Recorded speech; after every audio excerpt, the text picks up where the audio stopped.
28 అధ్యాయము అందరికి తెలిసిన వాక్య భాగమే. పోయిన వారం చదువుకున్నాం. మనము మరొకసారి జ్ఞాపకం చేసుకుందాం. మొదటి సామ్యుల గ్రంథము 28:6 వచనం చదువుకుందాం.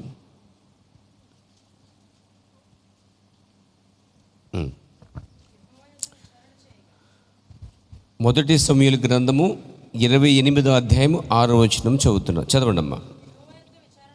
యెహోవా యొద్ద విచారణ చేయగా యెహోవా స్వప్నము ద్వారానైనను ఊరిము ద్వారానైనను ప్రవక్తల ద్వారానైనను ఏమీ సెలవీయకుండెను. సరిపోద్దండి.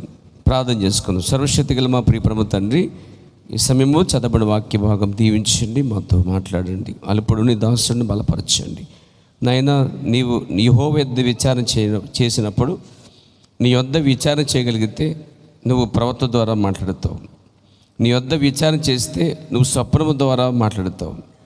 నాయన, మేము నీ యొద్ద విచారణ చేసినప్పుడు నువ్వు దేవ ఊరిము తిమ్ము ద్వారా మాట్లాడు దేవుడు అయినావు.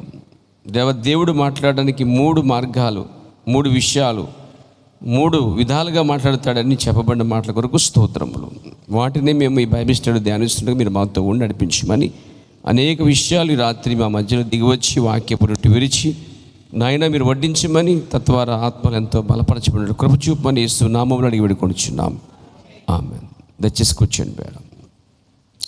ఎవరైతే రాలేదో ఈ బైబిల్ స్టడీకి వాళ్ళ పేరు రాసి ఉంచండి. ఆదివారము వారిని ఖచ్చితంగా అడుగుదామండి ఎందుకు రావట్లేదు.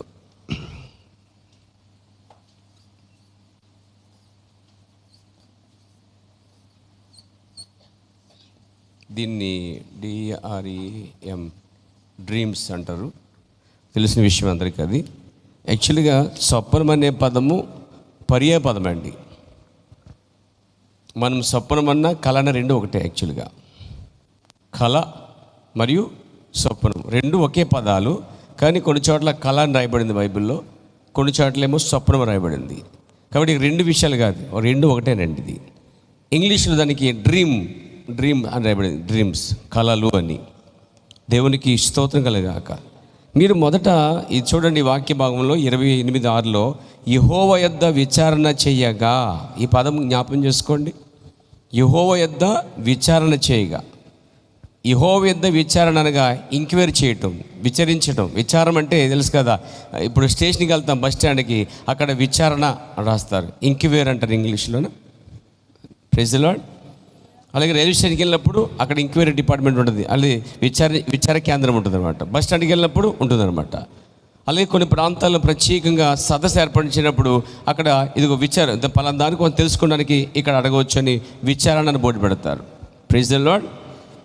ఇక్కడ యెహోవా యొద్ద విచారణ చేయడం అంటే యుద్ధానికి వెళ్ళాలా వద్దా, ఇది సమయమా కాదా అని ఇశ్రాయేలు అందరూ పాత నిబంధనలో యెహోవా యొద్ద విచారణ చేసేవారండి.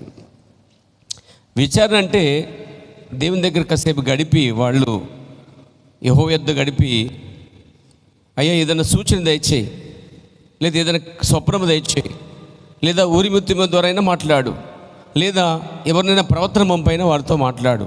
కానీ నువ్వు మాట్లాడడానికి 3 మార్గాలు ఉన్నాయి.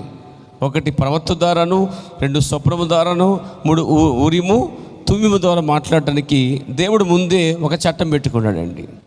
దేవునికి స్తోత్రం కలగాక. పోయిన వారం చూసాం, దేవుడు ప్రవక్త ద్వారా ఎప్పుడు మాట్లాడాడంటే ప్రజలు ఏకమయ్యి ఆ శబ్దాన్ని, ఆ ధ్వనిని వినలేక, తట్టుకోలేక దేవుడు మాతో మాట్లాడితే మేము చనిపోతాం కనుక మోషే నువ్వు మాకు మధ్యగా ఉండు, దేవుడు నీకు చెప్తాడు, నువ్వేమో మాకు చెప్పనప్పుడు అక్కడి నుంచి యెహోవా ఇలాగూ సెలవిచ్చుచున్నాడు అని బయలువెళ్ళిందన్నమాట అండి. దేవుడు మాట్లాడే విధానము డైరెక్ట్గా మాట్లాడితే ఎవరు అర్థం చేసుకోలేరండి. ఎందుకంటే దేవుని స్వరము 2 సార్లు మనం బైబిల్లో చూడగలుగుతాం. పాత నిబంధనలో నిర్గమకాండం 20 అధ్యాయంలో చూస్తాం, ఆ యొక్క 18 అధ్యాయంలో 20 అధ్యాయంలో చూస్తాం. ఏమని రాయబడదంటే బురధ్వనియు, మెరుపులు, ధ్వనులు, ఆ శబ్దాలు విన్నప్పుడు దేవుడు మాట్లాడుతున్న విధము ప్రజలు పట్టుకోలేకపోయారండి, గ్రహించలేకపోయారు. అదొకసారి. రెండోసారి కొత్త నిబంధనలో యేసు ప్రభు ఆ కొండ మీద ఉన్నప్పుడు అక్కడ ఒక స్వరం వస్తుందన్నమాట. ఒక స్వరం వచ్చినప్పుడు అక్కడ ఉన్న శిష్యులు ఏమనుకున్నారంటే దేవుని దూతగానే ఏదైనా మాట్లాడేదేమో అనుకున్నారట. ఉర్రిమెను అని రాయబడుతుంది బైబిల్లో. ఉర్రిమెను. ఒకసారి చూడండి పిల్లలు, ఒకసారి చూడండి. మొదట పాత నిబంధన గ్రంథం 20 అధ్యాయం 18 వచ్చి చదవమ్మా. నిర్గమాకాండం 20:18 వచ్చింది చదువుతున్నారు అమ్మాయి. ప్రజలందరూ చూసారా, దేవుడు మాట్లాడితే ఉరుముల్లా ఉన్నాయి, దేవుడు మాట్లాడితే మెరుపుల్లా ఉన్నాయి, దేవుడు మాట్లాడితే బోర వదినట్టుగా ఉంది. ఆ పర్వతం ధూమమును చూచి భయపడి తొలగి దూరంగా నిలిచి మోషేతో ఇట్లనేది 19, నువ్వు మాతో మాట్లాడము, మేము వింటాం. దేవుడు మాతో మాట్లాడితే మేము చచ్చిపోతామన్నారండి. సరిపోద్దండి. ఏమన్నారండి? దేవుడు డైరెక్ట్గా మాట్లాడితే చచ్చిపోతామన్నారండి. అక్కడి నుంచి దేవుడు ప్రవక్త ద్వారాను స్వప్నము ద్వారాను ఉరిము తుమ్ము ద్వారా మాట్లాడి ప్రారంభించాడండి.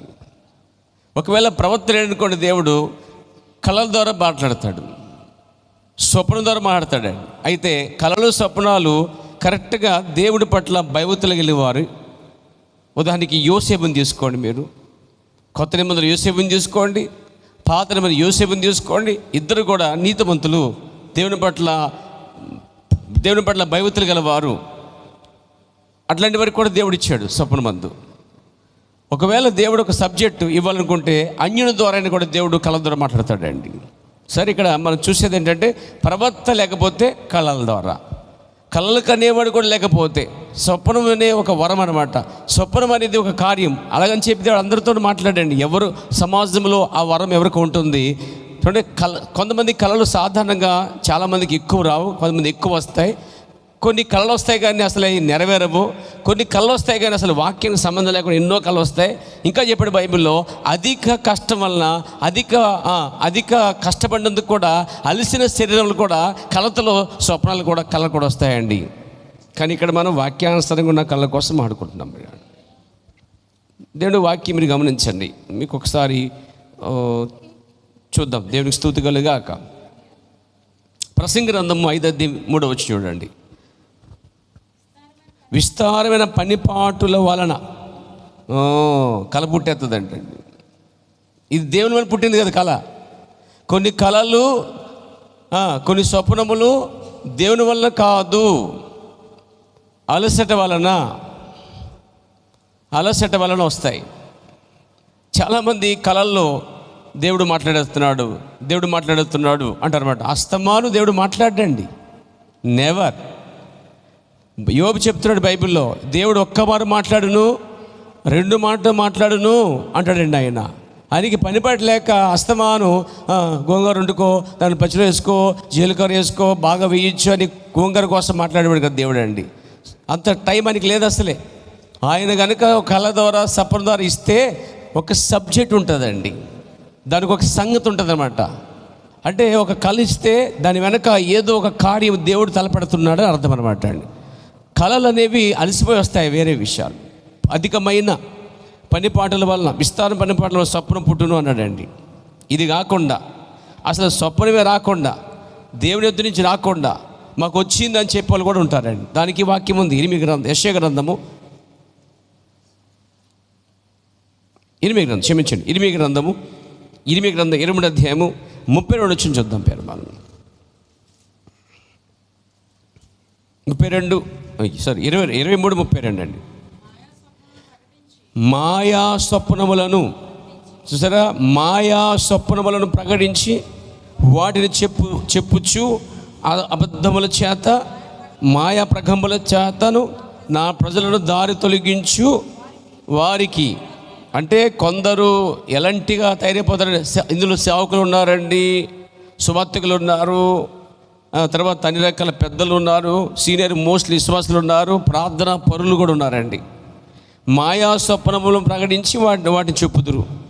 అబద్ధముల చేతను మాయా ప్రగముల చేతను నా ప్రజలను దారి తొలగించి వారికి నేను ఏమంటున్నాను, విరోధనవుతున్నానండి. అంటే కళలు, దర్శనములు, స్వప్నాలు వచ్చినప్పుడు అవి వాక్యాసనం లేకపోయినా కానీ, వాక్య సంబంధం లేకపోయినా కానీ, ఇలా చేయమ్మా, అలా చేయమ్మా, ఇలా కనమ్మా అని చెప్పడం వల్ల ప్రజలను దారి తప్పించేవారుగా ఉన్నారు.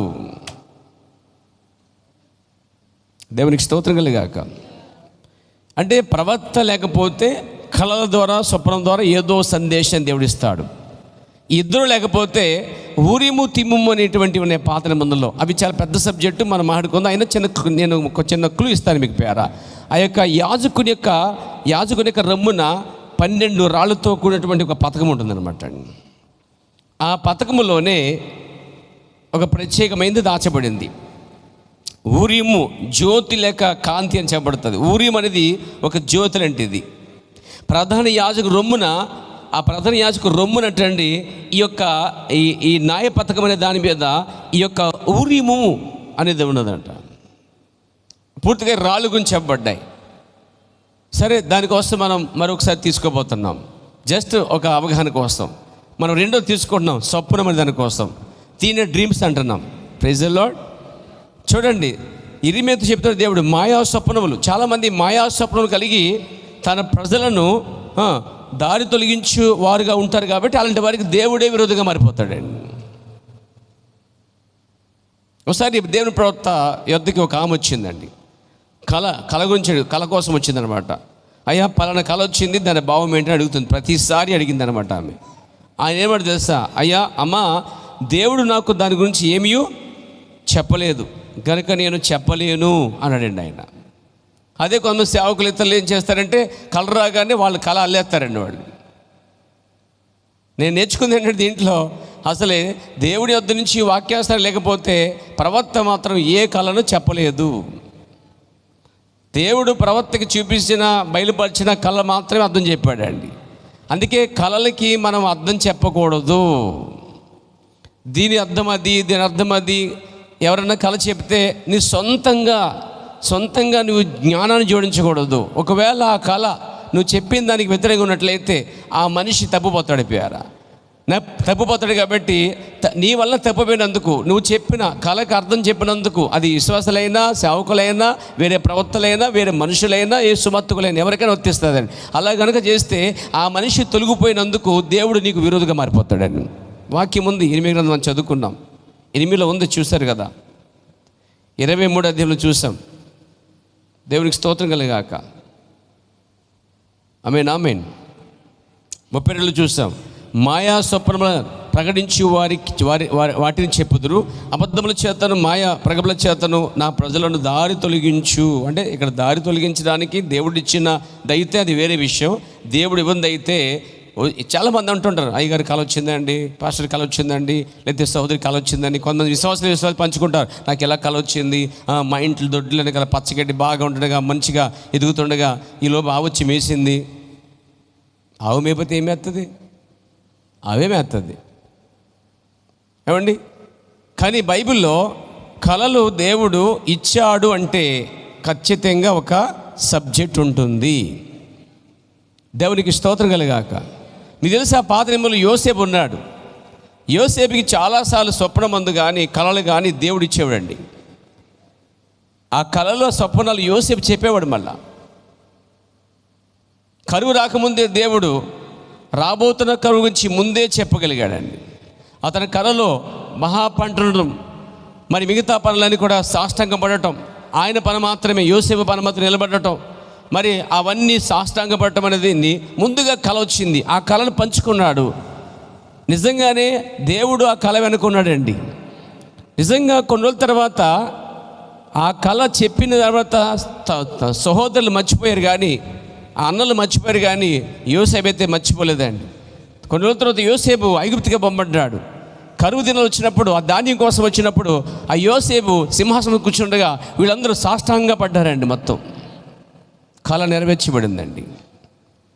దేవునికి స్తోత్రం కలిగాక. అలాగే నెబుకద్నెజరు కనిపిస్తాడు మనకి, అన్యుడు, దేవుని ఎరగని వాడు. కొన్నిసార్లు దేవుని ఎరగని వారికి కూడా దేవుడు కళ ద్వారా కూడా సందేశాన్ని పంపిస్తున్నాడండి. అవును, దానిలో చెప్పాడు, అయ్యా మహాదేవుడు జరగబోయే సంగతుల విషయాల్లో కళ ద్వారా నీకు బయలుపరిచాడయ్యా అని చెప్పాడండి. చూడండి, చూద్దాం ఒకసారి వాక్యాన్ని. దానియేలు గ్రంథం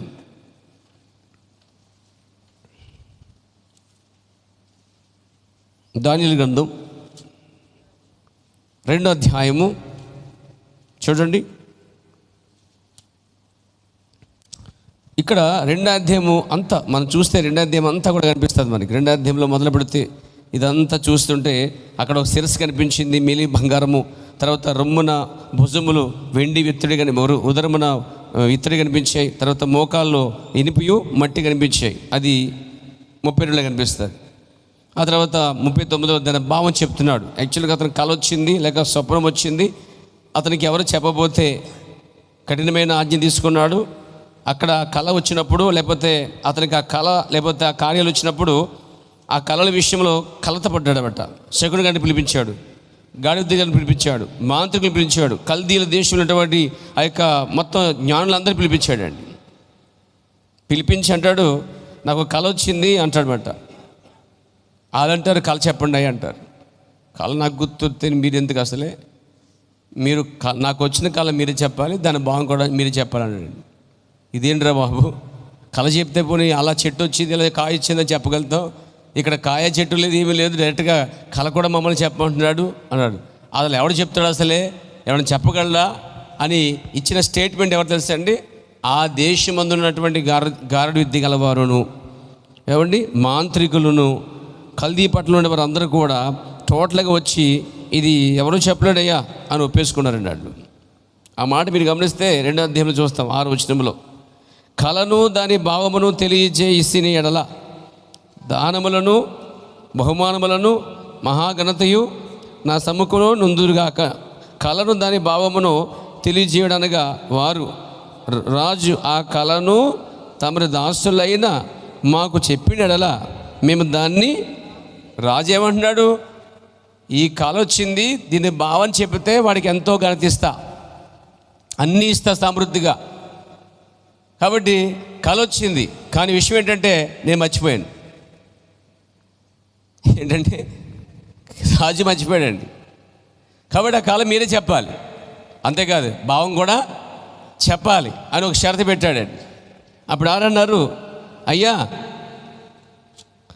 రాజు ఆ కళను తమరి దాసులమైన మాకు చెప్పినల్లా మేము దాని భావమును తెలియజేసేదమని మరలా ప్రత్యుత్తరం ఇచ్చిరి. 8వ వచనం, అందుకు రాజు ఉత్తరమిచ్చి చెప్పినది ఏమనగా, నేను మరచి ఉండుట మీరు చూచి కాలహరణము చేయవలనని మీరు కనిపెట్టుచున్నట్లు నేను బాగుగా నేను మర్చిపోయానని మీకు అర్థమైపోయింది కాబట్టి టైంపాస్ చేయకండి. ఇక చాలా స్ట్రాంగ్ ఉందండి అక్కడ. కళ వచ్చింది ఎవరికండి? కొన్ని మనకు వచ్చే కళలన్నీ శాశ్వతం కాదు, కళలన్నీ నిజాలు కాదండి. కళలే వాక్యము కాదు అసలే. మొట్టమొదట ఏ కళ అయినా వాక్యాన్ని సరిపోతేనే కులమానం, వాక్యాన్ని సరిపోతేనే తీసుకోవాలండి. ప్రతి కళ వాక్యంతో జోడించకూడదండి. మీకు వచ్చిన ఏ కళ అయినా మీ చదువుతుండగా వాక్యములు ఎక్కడో చోట అది తగిలితే అది దేవుని చిత్తానుసారమైన కళ ఉంది పేర. దేవునికి స్తోత్రం కలిగాక. ఏమన్నాడు, నేను కళ మర్చిపోయాను, కాలహరణం చేయకుండా చెప్పండి అన్నాడు. 9, కాలము ఉపాయముగా గడపాలని అబద్ధాలు మోసమాటలు నా ఎదుట, ఇదిగో నేనేదో మర్చిపోయాను, మీరేదో తూతు మంత్రంలో చెప్పేసాడు, కుదరదబ్బాయి అన్నాడండి. అంటే ఆయనకి వచ్చింది ఎగ్జాక్ట్గా వచ్చినట్టు చెప్పాలండి. వీళ్ళెవ్వరూ చెప్పలేకపోయారు. ఏమన్నారు చూడండి, వాళ్ళు ఏమన్నారు 9వ వచనంలో, మీరు కళను చెప్పలేకపోయిన ఎడల నేను చెప్పిన మాట ఖండితముగా గనుక కళను నాకు చెప్పుడి, అప్పుడు దాని భావమును తెలియజేయటకు మీకు సామర్థ్యం కలదని నేను తెలుసుకోదును. మీరు కళ చెబితే దాని భావం కూడా చెప్పే సామర్థ్యత మీకు ఉందని నేను అనుకుంటాను అబ్బాయి అని చెప్పాడు.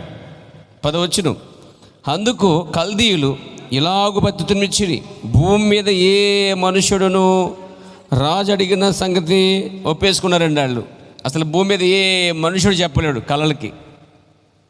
కళలు చెప్పాలంటే ఆ వ్యక్తికి ఒక వరం ఉండాలండి, దేవుని ఆత్మ గలబడే ఉండాలి.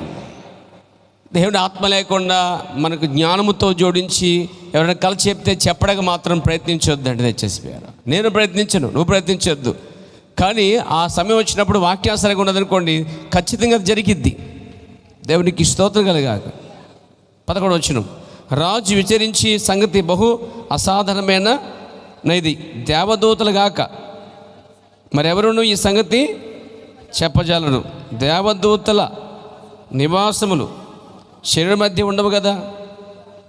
అందుకు రాజు కోపం తెచ్చుకుని అత్యాగ్రహం గలవాడై బబులోని జ్ఞానులందరినీ సంహరింపవాలని ఆజ్ఞ ఇచ్చేసాడండి. ఇది ఆజ్ఞ. డైరెక్ట్గా ఆజ్ఞ ఇచ్చాడు, ఇంకా కనికరం లేకుండా దయ లేకుండా మొత్తం చంపే ఆజ్ఞ ఇచ్చేసాడండి. ఈ సమయంలో వీళ్ళ ప్రాణం కాపాడటానికి రాజక్క కళ చెప్పడానికి అక్కడ ఒక ప్రవక్త అవసరమైనడండి. ఈ మాదిరిగా బైబిల్ ఎన్నో దర్శనాలు యోహాను చూశాడండి.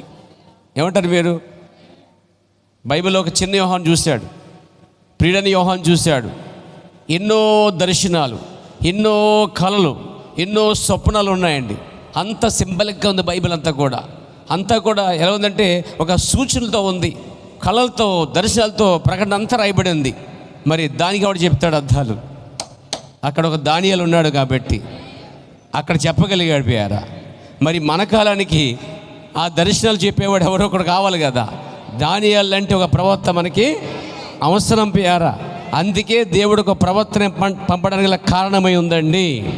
కేవలం బైబిల్లో ఆ దర్శనాలు చెప్పేది అందరూ కాదండి. ఆ దర్శనాలు ఇచ్చిన ఆ దేవుడే, పరిశుద్ధాత్మ గలవాడే వరముతోటి ఒక ప్రవక్తను పంపుతాడు ప్రియారా. దానియేలు అక్కడ ఉన్నాడు కాబట్టి, దేవుడు అతను బయలుపరిచాడు కాబట్టి పూర్తిగా దాని కళని, దాని భావాన్ని చెప్పడం మొదలుపెట్టాడు. ఏం తెలుసా? పెద్ద ప్రతిమ కనిపించుచున్నది. అదిగో బంగారము, ఇదిగో వెండి, ఇదిగో ఇత్తడి, ఇదిగో ఇనుము, ఇవన్నీ చెప్పుకొచ్చాడు. తర్వాత దీని అర్థం చెప్పిన తర్వాత, దీని అంతటి మాట్లాడిన తర్వాత ఆ మేలి బంగారము, అయ్యా అది నీవే. ఇది అన్యుడికి వచ్చిన కళని ఒక ప్రవక్త వివరించాడండి. టోటల్గా ఈ అన్యుడికి వచ్చిన ఈ కళ కేవలం ఆ తరానికి మాత్రమే కాదండి. ఈ కళలో కనిపించే ఆ ప్రతిమ ఒక రాజ్యం, రెండవ రాజ్యం, మూడవ రాజ్యం, 4 రాజ్యాలు సంబంధించిన కాలం అండి ఇది. ఆ మొదటి రాజ్యము బబులోను రాజ్యం అయితే, ఆ తర్వాత మాదీయులు పారసీకుల రాజ్యం వచ్చింది, తర్వాత గ్రీక్ రాజ్యం వచ్చింది, ఈ తర్వాత రోమ రాజ్యం వచ్చిందండి. ఈ 4 రాజ్యాల గురించి చెప్పబడ్డాయి. అప్పుడు చెప్పాడు, అయ్యా ఆ మేలి బంగారం మీరే ప్రపంచమంతా ఇల్లువారు, కానీ మీ తర్వాత ఒక రాజు వస్తాడు అని చెప్పగలిగాడు. దేవుడి స్తోత్రం కలిగాక. ఆ తర్వాత ఇంకో రాజు వస్తాడు, ఇంకో రాజ్యం వస్తుంది అని చెప్పాడు. ఈ 4 రాజ్యములు, అదిగో నేను చూచినటువంటి ఆ యొక్క ప్రతిమ పైనుంచి కింద కనిపిస్తుంది, మహా పెద్ద ప్రతిమ. అయితే ఇలా ఒక్కొక్కటి చెప్పుకొచ్చాడు, అదొక రాజ్యం, ఇదొక రాజ్యం, ఇదొక రాజ్యం, ఇదొక రాజ్యం. కానీ ఈ రాజ్యాల తర్వాత ఈ రాజ్యాలన్నీ కొలగొట్టేది ఇదిగో చేతి సహాయం లేకుండా ఒక చిన్న రాయి వచ్చి తునాతునుగా చేస్తుందని చెప్పాడండి. ఆ చిన్న రాయి ప్రభువైన యేసుక్రీస్తు యొక్క రాజ్యమే అండి. దేవునికి మహిమ కలుగాక. ఇవన్నీ చెప్పిన తర్వాత చివరికి ఏమన్నాడు దానియేలు చూడండి. దానియేలు ఆ కళలకి, స్వప్నాలకి అర్థం చెబుతున్నాడండి దేవుని ఆత్మ ద్వారా. 44 ఆ రాజుల కాలంలో పరలోకమందున దేవుడు ఒక రాజ్యమును స్థాపించును చెప్పేశాడండి. ఇవన్నీ అయిపోయిన తర్వాత దేవుడు ఒక రాజ్యాన్ని స్థాపిస్తున్నాడు అన్నాడు. చూడండి, మాదీయ రాజ్యం అయిపోయింది, దానికి ముందు బబులోను రాజ్యం అయిపోయింది, ఇక బబులోను కనిపించట్లే. తర్వాత మాదీయ పారసీకుల రాజ్యం అయిపోయింది, మూడోది గ్రీక్ రాజ్యం అయిపోయింది, నాలుగోది రోమా రాజ్యం. అక్కడే మనం ఉన్నాం వెళ్ళిపోయారా. Praise the Lord. అది పాత రోము మరి కొత్త రోము కలిపి టోటల్గా అది ఇనుము మట్టి, పొసగని రాజ్యాలు, పొసగని రాజకీయాలు, పొసగని పార్టీలు, పొసగని కార్యాలు. ఆ దినాలు మనం ఉన్నామండి. ఈ సమయంలోనే చేతి సాయం లేకుండా వచ్చిన ఒక చిన్న రాయి ఉన్నదే, ఆ రాయి మెస్సియా రాజ్యమై ఉన్నది. చదువుదాం 44. ఆ రాజుల కాలంలో పరలోకమందున దేవుడు ఒక రాజ్యం స్థాపించును, దాన్ని అన్నిటికీ నాశనము కలగదు. ఆ రాజ్యము దాన్ని పొందిన వానికే గాక మరి ఎవరికి చెందదు. అది ముందు చెప్పిన రాజ్యములన్నిటిని పగలగొట్టి నిర్మూలము చేయును, కానీ అది యుగములు వరకు నిలుచును. చేతి సహాయము లేక పర్వతమును తీయబడిన ఆ రాయి ఇనుమును, ఇత్తడిని, మట్టిని, వెండిని, బంగారమును పగలగొట్టగా తమరు చూచితిరే. ఇందువలన మహాదేవుడు ముందు జరగబోవు సంగతి రాజునకు తెలియజేసి ఉన్నాడు. కళ నిశ్చయము, దాని భావము నమ్మదగినది అని దానియేలు రాజుతో చెప్పాను. కళ కన్నా వ్యక్తి అన్యుడైనాను. అన్యుడికి వచ్చిన కళ 4 రాజ్యాల తర్వాత వచ్చే 5వ రాజ్యం మెస్సియా రాజ్యం దాకా వర్తించిందండి. ఇప్పుడు నెబుకద్నెజరుకు దేవుడు ఒక కళ ఇచ్చాడండి. ఆ కళ కాలంలో అంటే అది మొదటి రాజ్యం నుంచి మెస్సియా రాజ్యం వరకు చూడగలిగాడండి. అర్థమైందండి. బబులోను రాజ్యం నుంచి నాశనం కాబోతున్న మరియు స్థాపించబడబోతున్న మెస్సియా రాజ్యం వరకు చూడగలిగాడండి. దాన్ని అంతటిని మహాదేవుడు నీకు చూపించాడయ్యా అన్నాడండి. ఇప్పుడు చెప్పండి, కళలు వచ్చాయంటే ఒక అర్థం ఉంటుంది, ఒక సబ్జెక్ట్ ఉంటుంది. ఊరికే కళలు రావండి, కళల వెనక దేవుని చిత్తం ఒకటి ఉంటుంది. దేవుని నామమున మహిమ కలుగాక. అలాగే మనం పాత నియమంలో యోసేపుని చూస్తాం. పాత నియమంలో యోసేపుని ఆ పలన గురించి కానీ, ఆ కరువు గురించి కానీ, ఆ పీలకలు కానీ, ఆ వెన్నుల గురించి కానీ, ఆ దొక్క చేయటువంటి ఆ జంతువు గురించి కానీ, బలిసిన ఆ ఆవుల గురించి కానీ చూస్తుంటే అవన్నీ టోటల్గా 7 ఆ సంవత్సరాల కరువు కోసం ముందుగా చెప్పడం కార్యం కనిపిస్తాయి మనకి అండి. ప్రతిదీ బైబిల్లో. దేవునికి స్తోత్రం కలుగాక. అంటే దేవుడు మాట్లాడే విధానము ఒక స్వప్నము ద్వారా మాట్లాడుతున్నాడు, కళ ద్వారా మాట్లాడుతున్నాడు అండి. ప్రభునామమున మహిమ కలుగుగాక. దీన్ని అస్తం తీసుకుని చాలామంది ఎనిమిది చెప్పినట్టుగా ఊరికే ఉప్పొంగి వాళ్ళు ఏం చేస్తారంటే ఆ స్వప్నాలకు మాయా స్వప్నాలు చెప్పి ప్రజలకు అబద్ధాలు చెప్పి చాలామందిని పక్కత్రోవకి నడిపించి ఉంటారు అన్నమాట అండి. దేవునికి స్తోత్రం కలుగాక. కాబట్టి నా ప్రియమిస్తులారా, కళలు మరియు దర్శనములు, ఇక్కడ దర్శనం చెప్పడలే, కళలు చెప్తున్నాడండి. ఇక్కడ కళలు స్వప్నములు రెండు ఒకటే. ఈ కళలు స్వప్నము కాకుండా దర్శనములు వేరుగా ఉన్నాయి. సో మన సబ్జెక్ట్ అది కాదు, కానీ కళలు లేక స్వప్నం కోసం మాట్లాడుకుంటున్నాం. ప్రభునామమున మహిమ కలుగును గాక, స్తుతి కలుగును గాక. హల్లెలూయా. అందుకే దేవుని ప్రవక్త ఇలా అంటున్నాడు, దయ్యపు శాస్త్రము మత సంబంధ రాజ్యం అనే వర్తమానంలో ప్రవక్త అంటున్నాడు. నేను చదువుతున్నానండి. యెహోవా యొద్ద విచారణ చేయగా యెహోవా స్వప్నము ద్వారైనను, ఉరీము ద్వారైనను, ప్రవక్తల ద్వారైనను ఏమీ సెలవీకుండెను. అప్పుడు సౌలు, నా కొరకు మీరు కర్ణపిశాచం గల ఒక స్త్రీని కనుగొనుడి. ఇదంతా మనం చదివిన వాక్య భాగంలో చూస్తున్నామండి. సౌలు దేవుడు మాట్లాడతానని చెప్పేసి అతడు దిగజారిపోతున్న పరిస్థితి మనకు కనిపిస్తుంది. దేవునికి స్తుతి కలుగాక. సౌలుకి అర్థమైపోయింది, దేవుడు ప్రవక్త ద్వారా మాట్లాడతాడు, దేవుడు స్వప్నం ద్వారా మాట్లాడతాడు, లేదా కళ ద్వారా మాట్లాడతాడు, లేదా ఉరిము తూమి ద్వారా మాట్లాడతాడని తెలుసు. కాబట్టి ఇక అతను తెలిసిన ఒకే ప్రవక్త సమూయేలు, అతను పైకి లేపాడండి. కానీ దేవుడు ప్రవక్త ద్వారా మాట్లాడలేదు, కానీ ఆయన ప్రవక్త ద్వారా మాట్లాడినప్పుడు దాని మాట వినాలి, స్వప్నం ద్వారా మాట్లాడినప్పుడు దాని మాట వినాలి. అలాగే దేవుడు ఉరిము తుమ్మి ద్వారా మాట్లాడినప్పుడు ప్రజలు దాన్ని తీసుకోవాలి. అంటే ఇశ్రాయేల్ అందరికీ ఒకటి తెలుసా అండి, దేవుడు ప్రవక్త ద్వారా మాట్లాడతాడు, ఎవరు వచ్చినా వారు వినరండి. రెండోది, ఒక కళ స్వప్నం ద్వారా మాట్లాడతాడు. ఏదైనా కళ స్వప్నం వచ్చిందంటే అది దేవుడు దాన్ని వెనుకున్నాడు అని అర్థమండి. దేవునికి స్తోత్రం కలుగుగాక, దేవునికి మహిమ కలుగుగాక. చూడండి, మత్తయి సువార్తలో మనకి యోసేపు కూడా ఒక కలగట్ట ఉన్నాడు. ఆ స్వప్నమందు దేవుడు తనతో మాట్లాడుతున్నాడు. 1:20 స్వప్నమందు యోసేపుతో దేవుడు మాట్లాడిన సందర్భం కనిపిస్తున్నాయి మనకి. అంటే నీతిమంతుడు పరిశుద్ధుడు కాబట్టి ప్రజలందరూ రకంగా చెప్పుకుంటున్నారు. అక్కడ ఎవరు మరియా గురించిన విషయాలు, టాపిక్ అంతా మరియా గురించే. పెళ్లి కాకుండా ఆమె గర్భం ధరించింది, పెళ్లి కాకుండా గర్భం ధరించింది. హాట్ న్యూస్ అనమాట. ఎటు చూసినా ఆ విషయాలు వస్తున్నాయి. మనం కూడా అంతే, ఏదైనా తెలిస్తే చాలు దాని గురించి చెప్పడం, వినటం, ఇంక అంతమంది దానికోసం తర్జన చేసుకుంటాం. కొన్నిసార్లు వాటి కోసం సమయం ఖర్చు పెట్టొద్దు అంటున్నాను నేనండి. జరగవలసిందల్లా జరుగుతూనే ఉంటుంది. దాని కాలాన్ని, కార్యాలని ఎవరు ఆపలేరు. దేవుడు దాని వెనక ఉన్నాడు. దేవునికి స్తుతి కలుగును గాక.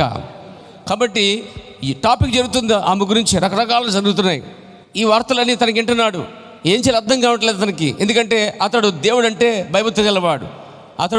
అతనైతే తనతో ఏ పాపం చేయలేదు, కానీ ప్రజలు మాకు చెప్తున్నారు, వీళ్ళు ఇదిగో వివాహం కాకుండా ఆమె వేశ్య, ఆమె చెడిపోయింది, ఆమె నీకు అన్యాయం చేసింది, ఆమె నీకు చెల్లికుండా తప్పు చేసింది అని చెప్పినప్పుడు, అలాంటి భార్యని, అలాంటి ఆ స్త్రీని విడిచిపెట్టేసే నువ్వు అని రకరకాలు చెప్పినప్పుడు ఒక్కసారి అతడు దేవుని వైపు చూడగలిగాడండి. ఏం చేయాలో తెలియనప్పుడు ఏం చేయాలి తెలుసా? యెహోవా యొద్ద విచారణ చేయాలి. సౌలుకి ఏం చేయాలో తెలియదు కాబట్టి యెహోవా యొద్ద విచారణ చేశాడు. కానీ రాంగ్ వెళ్ళాడండి అతడు. కానీ మనం కూడా దేవుని దగ్గర విచారించినప్పుడు రాంగ్ వెళ్ళకుండా మనం ఏం చేయాలంటే దేవుని దగ్గర విచారిస్తే ఏదోటి దేవుడు తప్పకుండా కార్యము ద్వారం తెరుస్తాడండి, తప్పకుండా మార్గం తెరుస్తాడండి. ఆయన అన్యాయస్తుడు కాడండి. వాళ్ళకి యోసేపుకి ఎలా ఇచ్చాడో, పాత నిబంధనలో నెబుకద్నెజరుకి ఎలా ఇచ్చాడో, దానియేలుకి ఎలా ఇచ్చాడో, అలాగే దేవుడు అందరికీ కళలు ఇచ్చినప్పుడు దాని భావం కూడా ఖచ్చితంగా ఇస్తాడు. కానీ దానికోసం కొద్దిగా టైం ఇచ్చించాలి మనం. దేవునికి స్తోత్రం కలుగాక.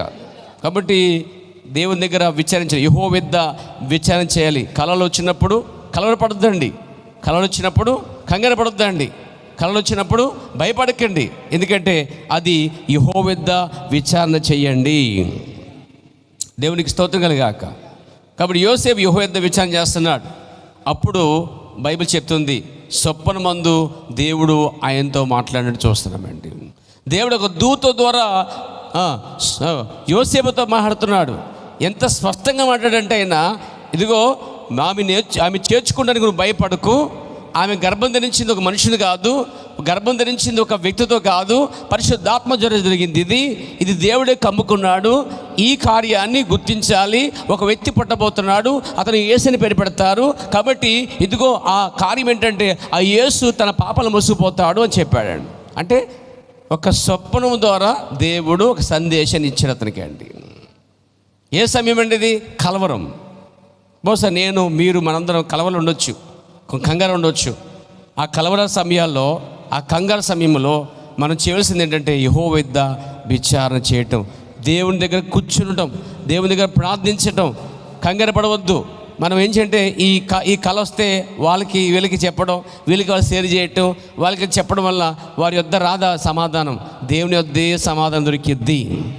మనం విచారించవలసింది, బైబిల్ చెప్తుంది, యెహోవా యొద్ద విచారించుట యెహోవా యొద్ద మాత్రమే. అంతేగాని మనుషుల దగ్గర ఆ కళలు, ఆ కార్యాలు మనం విచారిస్తే దాని అర్థాలు పూర్తిగా మారిపోతాయి పేర. అందుకే ఎవరిచ్చారో అది దేవుని వాక్యానుసారమైతే దేవుని దగ్గరే విచారణ చెయ్యాలి. కాబట్టి దేవుడు స్వప్నం ద్వారా యోసేపుతో మాట్లాడాడండి. ఒక్క స్వప్నం ద్వారా యోసేపుతో మాట్లాడినప్పుడు యోసేపుకి అర్థమైంది ఏంటంటే లోకానికి రక్షకుడు రాబోతున్నాడు, మెస్సేయ ఆ యొక్క గొప్ప వంశం నుంచి వస్తాడు అనుకున్నాను, కానీ నా వంటి పేద వంశంలో వస్తున్నాడు అని చెప్పి ఆమెను ఎక్కువ ప్రేమించి చాలా జాగ్రత్త కేర్ తీసుకున్నాడు అతడు. నిజంగా భార్య పట్ల ఒక భర్త తీసుకొస్తున్న కేర్, బాధ్యత, ప్రైజ్ ది లార్డ్. వస్తువుల విషయంలో కానీ, ఆహార విషయంలో కానీ, వస్త్రాల విషయంలో కానీ, హెల్త్ విషయంలో కానీ, ఇంకోటి కోరుకునేది ఏంటంటే అక్కడ వస్తువులు, ఆహార పద్ధతులు కాకుండా అవన్నీ ఇచ్చినా కానీ ముఖ్యంగా ఆమెకి ప్రొటెక్షన్ కావాలండి, భద్రత కావాలి. ఆమెకి చాలా భద్రత ఇచ్చాడు అతడండి. ఆహారం సిద్ధపరిచాడు. ఒక పురుషుడు భార్యకి ఆహార వస్తువులు కాకుండా భద్రత కూడా సిద్ధపరచాలండి. అతను ఉంటే చాలు, నాకు పూర్తిగా చూసుకుంటాడు. మరి అనుకుంటుంది అక్కడ. నిజంగానే గాడిద మీకు కూర్చుందే, మీరు చదవచ్చు, ప్రవక్త వివరించాడు. చాలా సందర్భాలు ఉన్నాయి, ఆ కార్యాలు చూడవచ్చు. మేము ఆ నక్షత్రం చూచి పూజించి వచ్చింది మొత్తం అందులో చాలా వివరిస్తున్నాడు. నేను అదే గొర్రెల కాపురం ఎందుకు కనబడింది దాన్ని వర్ణిస్తున్నాడు. బెత్లెహేములో ఎందుకు పుట్టను దాంట్లో వర్ణిస్తున్నాడు. ఆ గాడిద మీద కూర్చోబెట్టి ఆమెని నడుస్తున్నాడట. ఆయన నజరేతు నుంచి యెరూషలేము వరకు, బెత్లెహేము వరకు తీసుకుని వస్తున్నాడండి. చాలా కేర్ తీసుకుంటున్నాడండి. చాలామంది భార్యలు కేర్ తీసుకోరు, కానీ యోసేపు దగ్గర నేర్చుకోవచ్చు.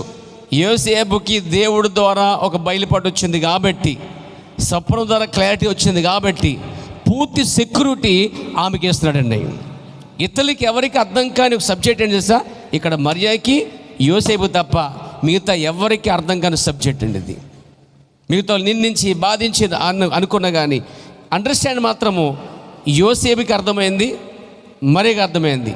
వీళ్ళిద్దరూ చాలా కష్టపడి గర్భం ధరించిన ఆమెను తీసుకొచ్చినప్పుడు ఆ శ్రమ, ప్రవక్త అంటాడు, దులి దుమ్మి ఆ రథాలు, ఒంటెలు, గుర్రాల మీద వెళ్తున్నప్పుడట దులి దుమ్మి ఆమె మీద పడిపోయినప్పుడు యోసేపు ఆమె కిందకు దించి శుభ్రం చేసేవాడు అంటండి. భార్యకు బాగోపోతే వంట చేస్తారనుకుంటున్నారు మీరు పురుషులారా. భార్యకు బాగోపోతే వంట చేయవలసిన అవసరం ఉంది మీకు. Praise the Lord. అంతేగాని అన్ని సమయాలు చేసి పెట్టు, తివాచిగా మాత్రం చేయొద్దు అంటాడు ప్రవక్త. ఆమేన్. ఆరోగ్యంలో ఉన్నప్పుడు హాస్పిటల్ తీసుకెళ్ళటం, ఆహార వస్తువులు ఇవ్వటం, ఇవే కాకుండా ముఖ్యంగా ప్రొటెక్షన్ చాలా అవసరం. భద్రత అంటే తాము ఎలా నమ్మాలంటే ఇక యోసేపు చూసుకుంటాడంతా, నాకేం భయం లేదు అని అంత నిలబడి అంత ధైర్యంగా ఉందండి. ఎందుకంటే ఆమెను చిన్న పిల్లల్లో చూసుకుంటున్నాడు, దించుతున్నాడు. కొన్ని చోట్ల అంటే ప్రవక్త ఆ ఎండిన ఆ రొట్లట మూట కట్టుకుని తీసుకొచ్చాడు యోసేపు అంటాడు. ఒక చెడు దగ్గర కూర్చున్నారట వాళ్ళు, చాలా దూరం గాడిద మీద ప్రయాణం చేశారు వాళ్ళు. దించి ఆమెని నీళ్ళు తీసుకొచ్చి తాగిపుచ్చి ఆ రొట్టె తీసి ఆహారం పెట్టి తిన్నాడట. సాయంత్రం పడుతున్న సాయంకాల సమయంలో ఆమె కళ్ళల్లో నల్లని గుడ్లు చూస్తాడట. ఆ నల్లని గుడ్లలో ఒక నక్షత్రం కనిపిస్తుంది అన్నాడు ప్రవక్త. చాలా అద్భుతంగా ఉండేది ఆ వివరణ పేర. అదిగో ఒక నక్షత్రం కనిపించినది. ఆమె కంట్లో చూశాడట ఆకాశ నక్షత్రం ఉదయించుట అంటారు. తూర్పున ఉదయించిన నక్షత్రం, నడిపించే నక్షత్రం చూశాడట.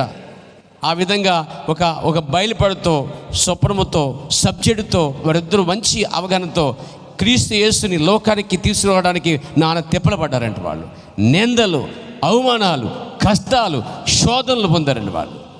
ఆ ప్రవర్తనలు ఆమె కంట చెప్పులు కూడా సరిలేవంటాడు. పేద కుటుంబం, నిరుపేద కుటుంబంలోంచి వచ్చాడంటానే. దేవునికి స్తోత్రం కలుగాక. కాబట్టి ఒక కలలు, స్వప్నాలు వస్తే కేవలం మన స్వార్థం కోసం కాదు, కానీ అందులో దేవునికి చిత్తం ఉంటుంది, దేవునికి ఉద్దేశం ఉంటుంది. ఆ కలలు, స్వప్నాలు యోసేపుకి మరియమ్మకి వచ్చినాను లేదా ప్రపంచానికి పనికొచ్చే కార్యములు, ఇతరులకి పనికొచ్చే కార్యములు. నీ కలలు, నీ కార్యాలు నీకు మాత్రమే కాదు, కానీ ఇతరులకి ఉపయోగపడకపోతే అర్థం లేదు దాంట్లో పేర. మీరు యోసేపు కళ చూడండి, తనకు మాత్రమే కాదు ఇతరులకు పనిచేసింది. మీరు నెబుకద్నెజరు కళ చూడండి, తనకు మాత్రమే కాదు, తన రాజ్యం మాత్రమే కాదు, రాబోయే యూదు రాజ్యం, ఇది అన్యరాజ్యం. యాక్చువల్గా అక్కడ బబులోను రాజ్యం అన్యరాజ్యం, చివరికి వచ్చే రాజ్యం మెస్సియా రాజ్యం యూదుల రాజ్యం అండి. చూసారా, పక్షపాతం లేదు అక్కడ.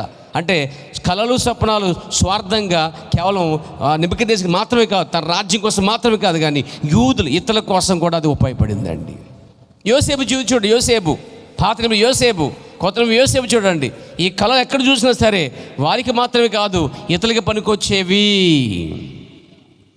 ఈ కాలంలో మన ప్రవక్త చాలా కళలు చెప్పాడండి, చాలా కళలు ఉన్నాయి. ప్రజలకు అర్థం చేయడమే కాదు, కానీ స్వయంగా ఆయనకు కూడా చాలా కళలు వచ్చాయి. ఆమేన్, ఆమేన్.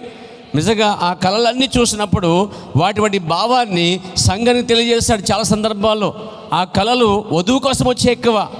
ఆ కళలన్నీ వెనక వధువుకి, క్రీస్తుకి సంబంధించిన కార్యాలు ఎన్నో ఉన్నాయండి.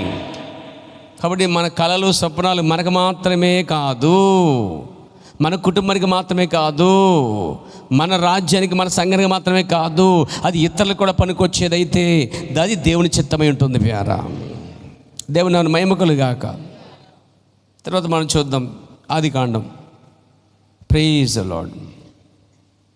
ఆదికాండం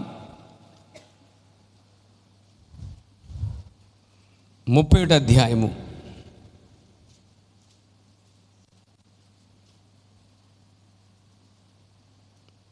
క్షమించండి, ఆదికాండము ప్రైజ్ ది లార్డ్. హల్లెలూయా.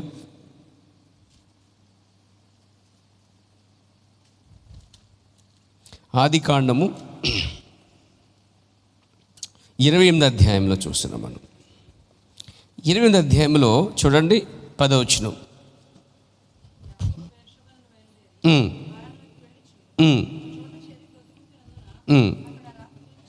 నిలిచిపోయి ఆ చోట రాళ్లలో ఒకటి తీసుకుని తన తలగడగా చేసుకుని అక్కడ పండుకునేను.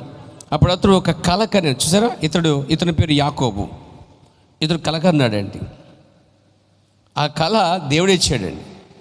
అందులో ఒక నిచ్చెన భూమి మీద నిలబడి ఉండెను, దాని కొన ఆకాశం ఉండెను, దాని మీద దేవుని దూతలు ఎక్కుచు దిగుచు ఉండిరి. ఇక్కడ మనం చూస్తున్నప్పుడు ఒకడు కల కంటున్నాడండి. ఇక్కడ ఆ కలక పూర్తిగా మనం చూస్తే ఎక్కడైతే యాకోబు కల కన్నాడో, ఎక్కడైతే ఒక పర్వతం మీద ఉన్నాడో దాన్ని దేవుని మందిరంగా కట్టడం జరిగిందండి. అప్పుడు లేచి అతడు ఏం చేశాడంటే ఆ చోటికి బేతేలు అని పేరు పెట్టాడండి. 18వ వచనం. తెల్లవారినప్పుడు యాకోబు లేచి తాను తలగడగా చేసుకున్న రాయిని తీసి దాని స్తంభముగా నిలిపి దాని కొన మీద నూనె పోసాను. మరియు అతడు ఆ స్థలమునకు బేతేలను పేరు పెట్టాను. బేతేలను కింద చూస్తూనే ఉంది దేవుని మందిరము. అంటే యాకోబు వచ్చిన కళ యాకోబుకు మాత్రమే కాదు, గోత్రాలన్నిటికీ ఉపయోగపడే కళ. అంటే భవిష్యత్తులో ఆ స్థలమును దేవుడు మందిరముగా నిర్మించబోతున్నాడు. ప్రజలు వచ్చి అక్కడ ఆరాధించబోతున్నారు. అంటే ఒక కళ అది యాకోబుకు మాత్రమే కాదు, ఇశ్రాయేలు అందరికీ సరిపడే ఆరాధన స్థలముగా మారిపోయిందండి. కళలు, స్వప్నాలు స్వార్థంగా కాదు ఉపయోగించవలసింది, దేవుడు దాన్ని వెనుకుంటున్నాడు. దేవుని నామమున మహిమ కలుగునుగాక, స్తుతి కలుగునుగాక. కాబట్టి అదే స్థలాన్ని మీకు తెలుసా అబ్రహాము కొన్నాడు. అదే స్థలంలో మరి సొలొమోను మందిరం కట్టాడు. అదే స్థలంలో మరి దావీదు కొన్నాడు. ఇదంతా చూస్తుంటే ఆ స్థలాన్నే దావీదు మందిరంగా స్థాపించగలిగాడు. అదే స్థలంలో సొలొమోను కట్టాడు మందిరాన్ని. ఎక్కడ యాకోబు నూనె పోసాడో అదే స్థలంలో యెరూషలేము మందిరం కట్టబడింది. కళ ద్వారానే ఇదంతా కూడా, స్వప్నం ద్వారా ఇదంతా కూడా. స్వప్నాలు కళలు అనేవి కేవలం మన స్వార్థం కోసం కాదు, కానీ అవి వాక్యానుసారం ఉన్నట్లయితే ఖచ్చితంగా అది దేవునికి సబ్జెక్ట్ అయి ఉన్నది, సంగతి అయి ఉన్నది. ప్రభునామ మహిమ కలుగును గాక. అందుకే మనం కళలు వచ్చినప్పుడు మనం కంగారు పడిపోయి అది ఇదని చెప్పి మనం ప్రయత్నించొద్దండి. Praise the Lord. ఇక్కడ దానియేలు ప్రవక్త కళను దాన్ని భావన చెప్పడం ప్రారంభించాడు. ఒక ఆమె కళను చెప్పమని ప్రవక్తను శోధించినప్పుడు ప్రవక్త అన్నాడు కదా, ఆ కళ దాని భావం దేవుడు చెప్పలేదు కదా, నేను ఎలా చెప్తానమ్మా అన్నాడు. అదే కొలమానం నిలబడాలి మనం అందరూ కూడా. సొంతంగా దానికి తర్జుమా చేయకూడదు. దేవుడి స్తోత్రం కలుగాక. చెప్పొచ్చు హల్లెలూయా. దేవుడు ప్రవక్త ద్వారా మాట్లాడటం, దేవుడు స్వప్నం ద్వారా మాట్లాడటం, దేవుడు ఉరీము తిమ్మి ద్వారా మాట్లాడటం మనకు అనిపిస్తుందండి. ఇంకా మనం చూస్తే ప్రైజ్ గాడ్, దేవునికి మహిమ కలుగాక. చెప్పొచ్చా హల్లెలూయా. ఇంకా మనం చూసినట్లయితే దేవుని ప్రవక్త అంటాడు ఒక చోట,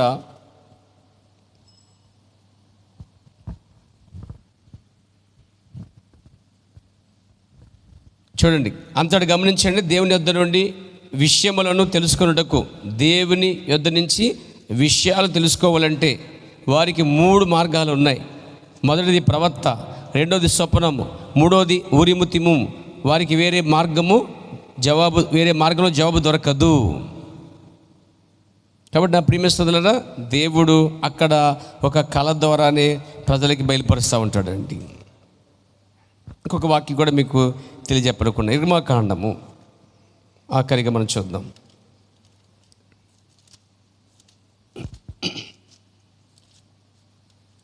నిర్గమకాండము సంఖ్యాకాండము 12వ అధ్యాయము చూడండి. 12వ అధ్యాయము 6వ వచనం చదువుదాం. వారిద్దరూ రాగా ఆయన నా మాటలు వినుడి, మీలో ప్రవక్త వినిన యెడల యెహోవాకు నేను దర్శనమిచ్చి అతను నన్ను తెలుసుకున్నట్లు కలలో అతనితో మాట్లాడుదును. దేవుడట దర్శనమిచ్చి అతను నన్ను తెలుసుకున్నట్లు కలలో అతనితో మాట్లాడుదును. కలలో దేవుడు మాట్లాడతాడా? ఎగ్జాక్ట్లీ. దేవుడు ప్రవక్త ద్వారా మాట్లాడుతున్నాడు, దేవుడు స్వప్నం ద్వారా మాట్లాడుతున్నాడు. తర్వాత దేవుడు కొన్నిసార్లు దేవుడు డైరెక్ట్గా కూడా స్వరంతో మాట్లాడుతున్నాడు అండి. ఆయన కొత్త నిబంధనకు వచ్చేసరికి ఆయన మానవ స్వరంతో మాట్లాడడం ప్రారంభించాడండి. Praise the lord. సౌలా సౌలా నన్నేలా హింసించితివి అని చెప్పి అదే దేవుడు కొత్త నిబంధనలో అననీతో మాట్లాడుతున్నాడు. అననీయ నువ్వు వెళ్ళు, డైరెక్ట్గా పలానా వ్యక్తి దిగాడు, అతని పేరు సౌలు, పలానా చోట ఉన్నాడు, వెళ్ళి అభిషేకించు అని. అదే దేవుడు ఒక దూతను పంపించి కొత్త నిబంధనలో ఏమండి జరగబోయే కొర్నేలు ఇంటికి పంపించినప్పుడు కొర్నేలు పోయి ఒక మనిషిని తీసుకున్నామని చెప్పి ఆ మనుషుడు పేతురు రాగానే పేతురికి కూడా ఒక మిద్దెలో కళ కనిపిస్తుందండి. ఒక కళ కనిపిస్తుంది మిద్దె మీద. ఏంటి? 4 చెంగులతో అందులో అన్ని రకాల జంతువులు, ఏమండి చతుష్ప జంతువులు, 4 కాళ్ళున్న జంతువులు అన్నీ దాంట్లో ఉన్నాయి. అప్పుడు దేవుడు అన్నాడు, అవి చంపుకు తినేమన్నాడు. అయ్యో నేను యూదుని కదా, నేను పందినాలు తింటాను, నేను యూదున్నే, నేను తినకూడదు అది అంటాడు. అంటాడు లేదు నేను దాన్ని పరిశుద్ధపరిచాను, నువ్వు తీసుకుని తినొచ్చాడట. అది కేవలం దర్శనం లేక కళ. Praise the Lord. లేక ప్రార్థనలో దర్శనం. అది దాని వెనక దర్శనమైన కళ అయిన వెనక ఏంటంటే ఒక ఉద్దేశం ఉంటుంది. దాని అర్థం ఏంటి తెలుసా? అతనికి అర్థం కాదు, కానీ అతడు ఎప్పుడైతే కొర్నేలు ఇంటికి వచ్చాడో కొర్నేలు వారి మీద కూడా పరిశుద్ధాత్మ వచ్చినప్పుడు దాని అర్థము యూదుల మీద ఉన్న అదే పరిశుద్ధాత్మ అన్యుల మీదకి వచ్చుట పక్షిపాతం లేదు ఆయనకే చెప్పించాడండి ఆయన. ఇలా ఎన్నో కార్యాలు మనకి కనిపిస్తున్నాయండి. ప్రభు నామన మహిమ కలుగాక, స్తుతి కలుగునుగాక. సో చివరిగా మన ప్రవక్త ఎన్నోసార్లు కళల ద్వారా దేవుడు ఆయనతో మాట్లాడాడండి. దర్శనం ద్వారా మాట్లాడు. కొన్ని వేల కళలు వచ్చాయి ఆయనకి, కొన్ని వేల దర్శనాలు వచ్చాయి ఆయనకి. అవన్నీ కూడా ఒక్కొక్కటి ఒకటి వాటి కాలంలో నెరవేర్చుకుంటూ వస్తూ ఉన్నాయండి. చూడండి, కళలు దర్శనం వచ్చినప్పుడు కొన్ని కార్యాలు వాటిని వివరించడానికి దానిలంటి వారు ప్రతి తరములో ఉన్నట్టుగా మన తరంలో కూడా ఒక ప్రవక్త దానియేలు వలె ఉంటున్నాడు. దాన్ని మీరు గమనించాలి. చివరి దినంలో క్రైస్తవులందరికీ ప్రకటన గ్రంథము ఎలా ఉందంటే కళలో దర్శనాలు స్వప్నాలతో ఉందన్నమాట. అంత సింబాలిక్గా ఉందన్నమాట. చదువుతారు కానీ అర్థం కావట్లేదు, అదేంటో తెలియదు వేర.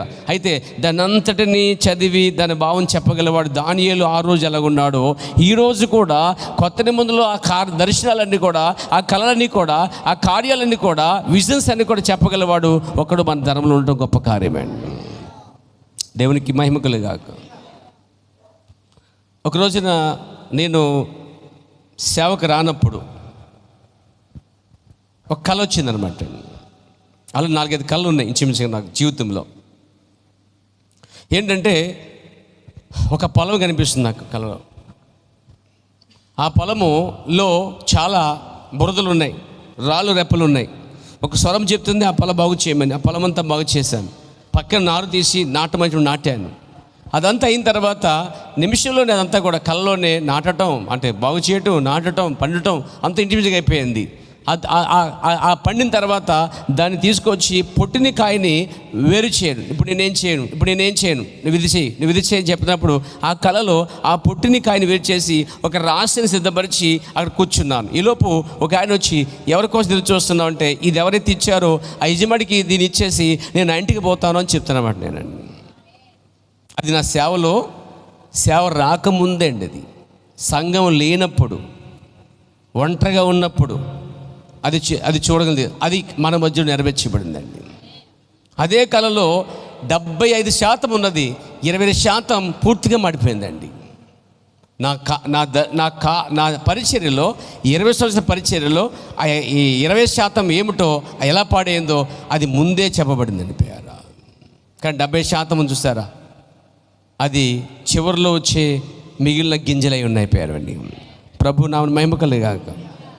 ఒకరోజు నేను బాంబేలో ఉన్నప్పుడే ఒక అద్భుతమైన కళ అన్నమాట. అది ఎలా ఉందంటే ఒక భయంకర చీకటిలో ఉన్నాను నేను, కానీ నా మీద ఒక వెలుగు ఉంది. ఒక లైట్, ఫోకస్ లైట్ నా మీద పడుతుంది. నా ముందు జనం ఉన్నారు. మీరు ఎలా కూర్చున్నారో అలాగే కూర్చున్నారు, కానీ కింద కూర్చున్నారు జనమంతా కూడా. అక్కడ వేదికలు ఏమి లేవు. నేను తెలుపు వస్త్రాలు వేసుకున్నాను, కానీ లైట్ వల్ల తెల్లగొనే తెలియదు, కానీ అది మాత్రం తెల్లగా ఉంది, ప్రకాశిస్తున్నాను అనమాట. నా దగ్గర ఒక నల్లని బైబిల్ ఉంది. దాన్ని తెరిచి వాళ్ళకి, ఆ చీకలు ఉన్న వారికి నేను వాక్యం బోధిస్తున్నాను అనమాట. వాక్యం చెప్తానంటే, మీరు ఆ చీకలు ఎందుకు కూర్చున్నారు, ఇక్కడ వెలుగు ఉంది, వెలుగు రండి అని పిలుస్తున్నాను అనమాట. నేను ఇంకా సేవకు రానప్పుడే, మీరు లేనప్పుడే, ఈ మందిరం లేనప్పుడే, ఏ పరికరాలు లేనప్పుడే ఇది నేను కలిగి ఉన్నాను పేరా.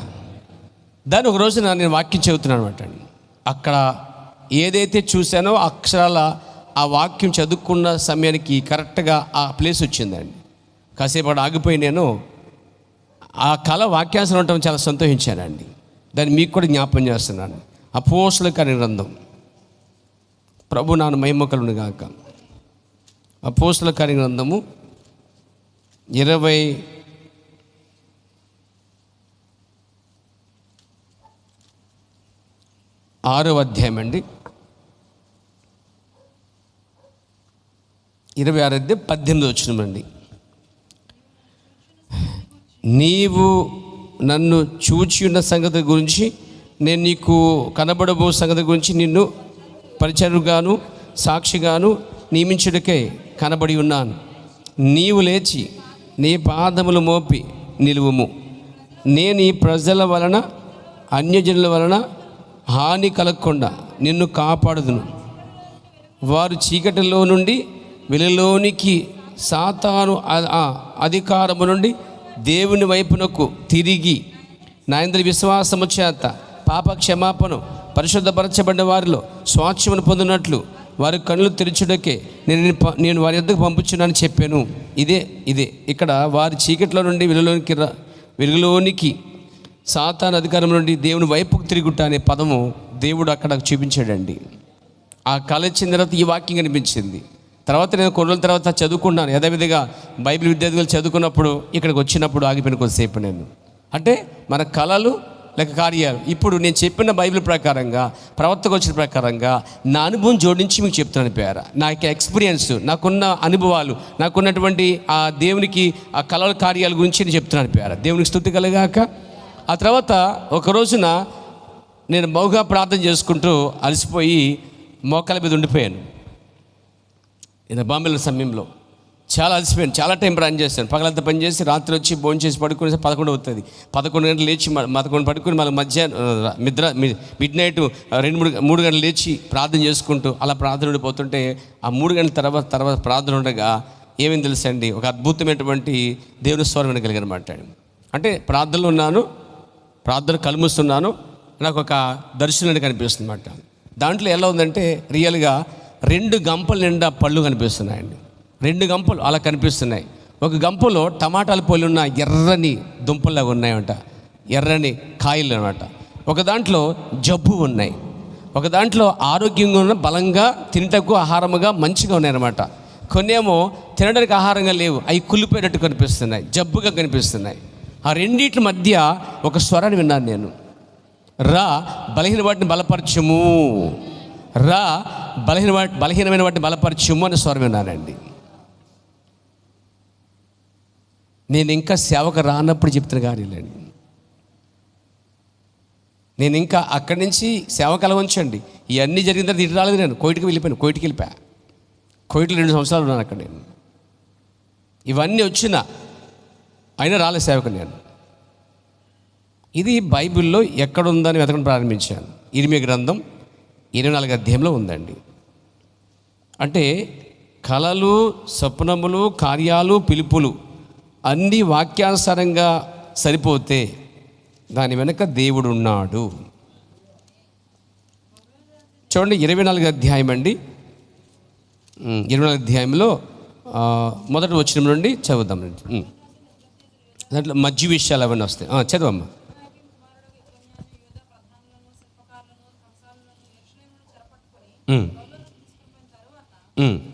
యెహోవా నాకు చూపగా యెహోవా మందిరం ఎదుట ఉంచబడిన, గమనించండి, 2 గంపల అంజరపు పండ్లు నాకు కనబడిన. సేమ్ ఇరిమీయాకి ఏం కనబడ్డాయో ఆ 2 గంపలు.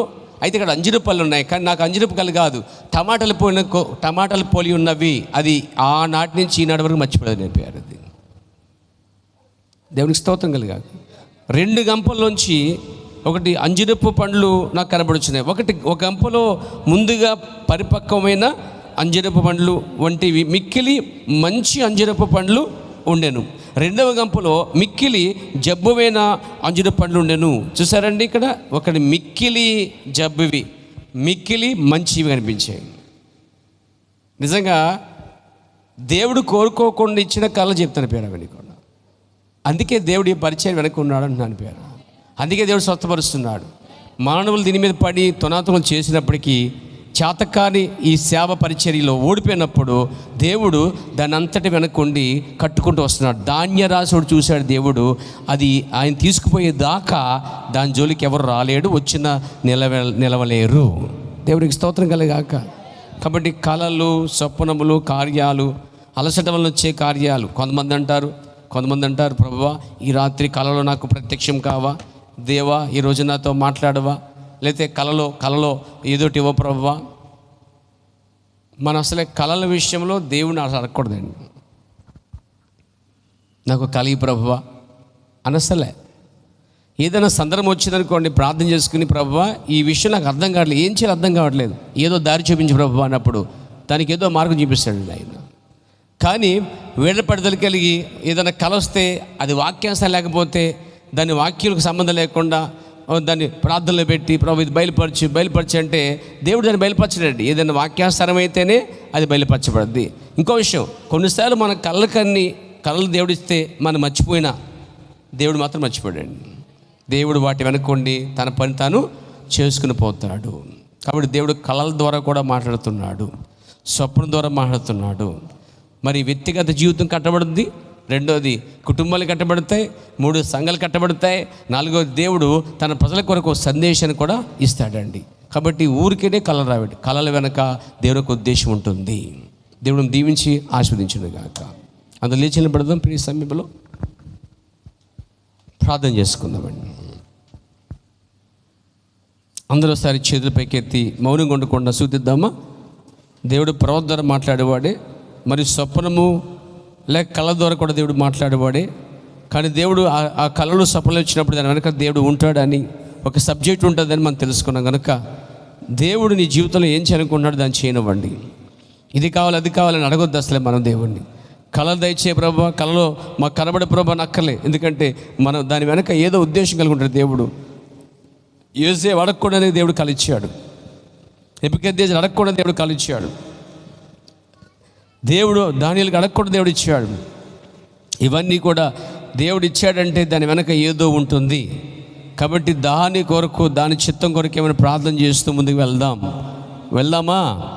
హల్లెలూయా.